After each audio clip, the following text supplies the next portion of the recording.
గడిచిన 5 సంవత్సరాల్లో నువ్వు వ్యవస్థలన్నీ కూడా సర్వనాశనం చేశావు. ఒక మాజీ ముఖ్యమంత్రి 3-4 సార్లు ఈ రాష్ట్రానికి ముఖ్యమంత్రి చేసిన అతను చంద్రబాబు నాయుడు గారి ఇంటికి మీ ఎమ్మెల్యేలను పంపించి గేట్లకు తాళ్లు కట్టిన రోజులు నీకు గుర్తురాలేదా?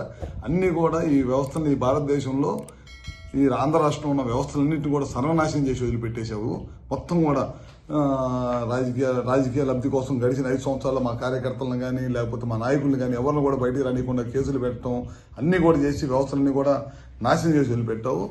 ఈ భారతదేశంలో ఈ స్వతంత్రం వచ్చిన తర్వాత ఏ రాష్ట్ర ముఖ్యమంత్రి పరిపాలించలేనంత అధ్వానంగా గడిచిన 5 సంవత్సరాలు నీ పరిపాలన ఉంది. అందుకే ప్రజలు కూడా నీకు 11 సీట్లకు పరిమితం చేశారు. ఇప్పటికైనా నువ్వు ఒకసారి ఇంట్లో కూర్చొని ఆత్మ పరిశీలన చేసుకో. గడిచిన 5 సంవత్సరాలు ఏ విధంగా మనం పనిచేశాము, ఎందుకు ప్రజలు ఈ తీర్పిచ్చారనేది చేసుకోవాల్సిన అవసరం ఉంది. మళ్ళీ వాళ్ళ నిన్న కోడ్లో నువ్వు బయటకు వచ్చావు. ఒక ముఖ్యమంత్రిగా పనిచేసిన వాడివి కోడ్లో వెళ్ళకూడదనే విషయాన్ని నీకు తెలియదా? అది కూడా తెలియకుండా నువ్వు ముఖ్యమంత్రిగా ఏ విధంగా పనిచేసావు? మిర్చి రైతుల గురించి వాళ్ళు నువ్వు మాట్లాడే అర్హత ఎక్కడ ఉంది నీకు? ఆ రోజు నువ్వే కదా ఎంఎస్పీ రేటు 7,000 రూపాయలు అని చెప్పి ఇచ్చింది. మా టైంలో బ్రహ్మాండంగా ఇవాళ ముఖ్యమంత్రిగా ఢిల్లీ లెటర్ రాయటం కానీ ఇంకా మంచి రేటు రావాలని చెప్పి ఇవాళ ముఖ్యమంత్రి గారు లెటర్ రాస్తున్నారు. ఆ రోజు తుఫాను వచ్చిన రోజు నువ్వు ఏ విధంగా రైతులను పరిశీలించావు? పరామర్శకు వచ్చి నీకు గ్రీన్ కార్పెట్ వేసుకొని గ్రీన్ కార్పెట్ మీద బెంచ్ కట్టుకొని బెంచ్ మీద నుంచొని రైతులను పరామర్శించిన ముఖ్యమంత్రి ఎవరన్నా ఉన్నాడు ఈ దేశంలో అంటే నువ్వే.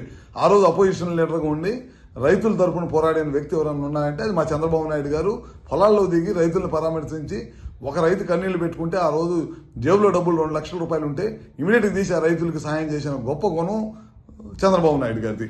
ఇవాళ నువ్వు అన్నీ కూడా మోసపూర్వమైన పనులు చేయటం, నాకు సెక్యూరిటీ అబద్ధపు హామీలు, అబద్ధపు మాటలు, పొద్దున్న లేచిన దగ్గర నుంచి ప్రభుత్వ పనితీరు మీద బురదేయటం తప్పక నువ్వు చేసింది ఏమన్నా ఉందని చెప్పి మరొకసారి తెలియజేసుకుంటూ ఇంకా నువ్వు ఆత్మ పరిశీలన చేసుకోవాలి. నువ్వు సంవత్సరం అయిన తర్వాత కూడా నువ్వు ఇంకా నీ బుద్ధి మారలేదు. ఇంకా నువ్వు పాత బుద్ధిలోనే ఉండవు, ఇంకా పాత టైప్లోనే ఉండవు. అబద్ధపు మాటలు చెప్పి ప్రజల్ని తప్పుదోవ పట్టించాలనే మార్గంలో ఉండవు. ఖచ్చితంగా మేము ఏదైతే చెప్పామో ఎలక్షన్ ముందు ఇచ్చిన హామీలన్నీ కూడా నెరవేరుస్తాం.